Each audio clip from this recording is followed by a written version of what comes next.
મારું નામ જાનવી અનિલભાઈ પટેલ છે। આ અમારી ટીમ છે। અમે શ્રી સારસ્વત વિદ્યાલય વાપીના સ્ટુડન્ટ્સ છીએ। વિકસિત ભારત બિલ્ડથોન 2025ની 4 થીમ પૈકી અમારી થીમ સ્વદેશી છે। અમારો ટોપિક છે 21મી સદીનો સમૃદ્ધ પાક સેલિકોનિયા।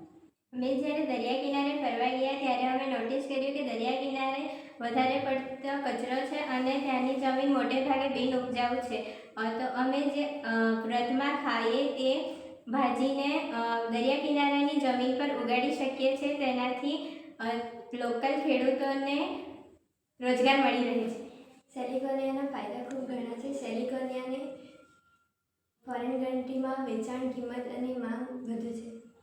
તેનાથી શુગર અને થાઇરોઇડ કંટ્રોલ થાય છે અને હાઇપરટેન્શન ઓછું થાય છે। ખેડૂતોને તેનાથી રોજગારી મળી રહે છે।